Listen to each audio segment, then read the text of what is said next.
जिंदगी में बंदगी तो काना है, जिंदगी में बंदगी तो काना है, जिंदगी में बंदगी तो शर्मिंदा है, जिंदगी में बंदगी तो काना है।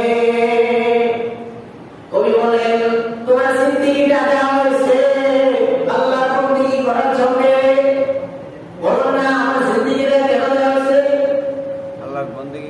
আল্লাহ কি করার জন্য?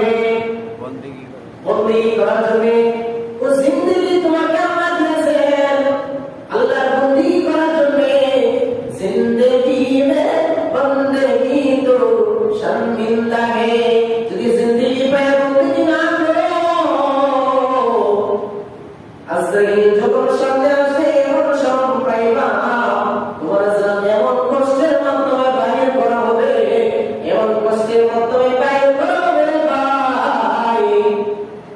জীবন্ত প্রকৃতিকে তার শরীর থেকে চলে এনেছে কষ্ট হয়, আছে তার বেশি পরিমাণ কষ্ট হবে যদি জিন্দেগির হাতে বন্দেগীর মাধ্যমে কাটাইতে না পারেন। এই জন্য কবি বলেন জিন্দেগি মে বন্দেগী তো কানা হে, জিন্দেগি মে বন্দেগী